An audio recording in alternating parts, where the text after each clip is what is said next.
sometimes when I post the positive and inspirational things, I also know the Lord is telling me it's not for you, Dawn. It's not just for you. There's somebody on your timeline that needs to hear the positivity, who needs a pick-me-up, who needs a hug, who needs hello, who needs to be inspired. One more day, Right. one more step, one more breath. Because sometimes you just want to just run away.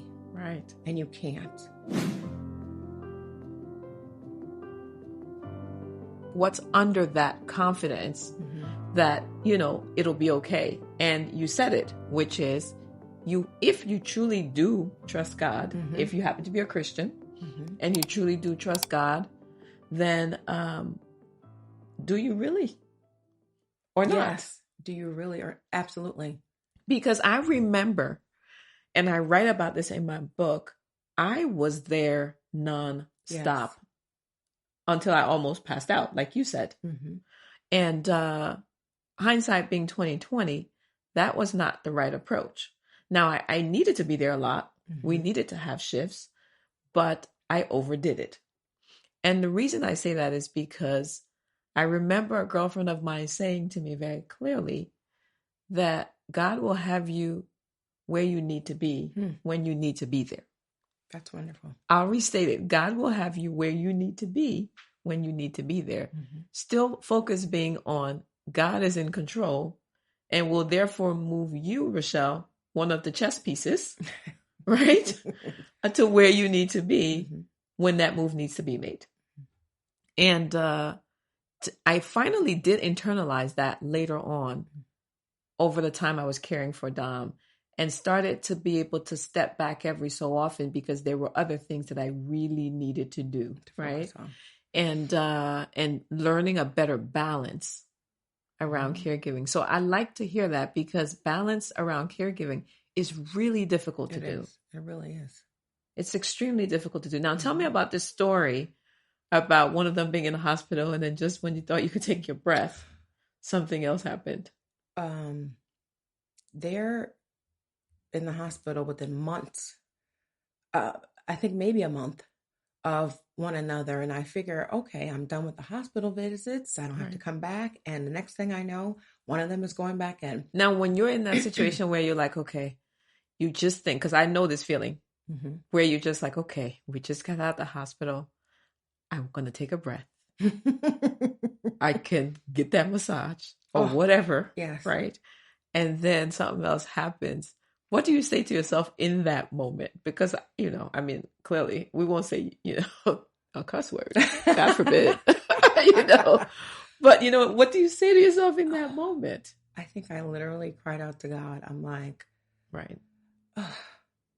Like you want to take a deep breath and a sigh, but it's just, I always talk to myself. So I'm in deep conversation with myself, like, Lord, this is what's going on right now. This is what you want me to do. This is really, so you question, you speak, you answer, you pray some more. Right. Like, you continue to ask your friends and family for prayer, and you go. Just go. You go, you do. Yeah. You do what like I said, what you're raised to do, what you're taught to do, what you have to do, what you're supposed to do. Right. I know. But like I said, don't forget about you and all this. Right. Because I learned that dealing with my father before, because he had a history, health issues before that almost shut me down. Really? Really. Why? He just had so many underlying health ailments. He had heart issues. He was in kidney failure. He had fallen and broken a couple of vertebrae. It was just a lot. And I wasn't used to that. Like I said, being the only child here in the States. So I was the one they were always mainly contacting. Okay. So it was just like, okay, he's out of surgery. Is he going to live?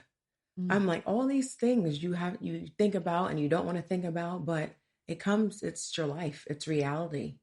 So you have to kind of regroup and just get your mind settled and get your mind right and try to be positive when it seems like it's never ending or it's a dark side. Right. But I strive for the light. You strive for great things, for better things. Just I'm always about happiness I know. and joy and dance in the rain, dance in the streets. Right. I know you are. You are. If you can trust that the person on your Facebook feed that's going to have something nice or positive to say, it's Dawn. Thank you. You know, I try, because sometimes when I post the positive and inspirational things, I also know the Lord is telling me it's not for you, Dawn. It's not just for you.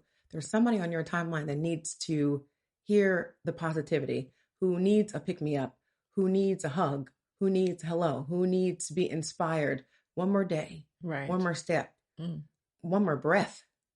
Because sometimes you just want to just run away. Right. And you can't. I love it. You can't. I love it. I love the courage that it takes to do that.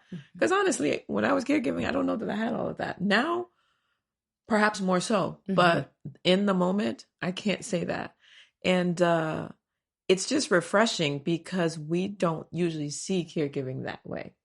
We usually see it as kind of being in this tunnel again, under the blanket, everything's black, and you're kind of just, treading water. But when you can look at it from your perspective and be able to step away to be able to come back, then, there's a little bit more light. I'm not saying it's amazing. Right. But there's a little bit more light. And you have to take responsibility for injecting the light as opposed to waiting for it to somehow show up. So I like that you do that. Now, when you find yourself in a situation where, and we touched on this briefly, you have one of your loved ones doing stuff that they know they're not supposed to be doing. Right? They know they're not supposed to be doing it. What's usually your approach? I know.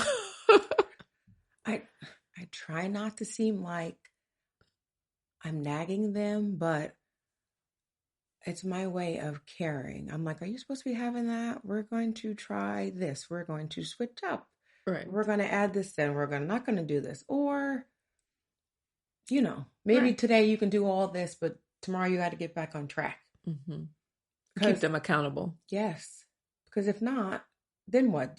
You see it, everything just go downhill, and you don't want that. Right. You want the best. Right. So now, how has your faith really changed? Maybe how has it evolved since you started caregiving? Have you seen a change? Have you noticed a change in the level, depth, or maybe it stayed the same? I don't know. I think my praise is definitely deeper. I've always been a worshiper. I've always been a praiser, but I was kind of more closed with it. But now I'm just like, anywhere. I'm like, thank you, Lord Jesus. Right. We made it through this, this hurdle, this step, even this small anything.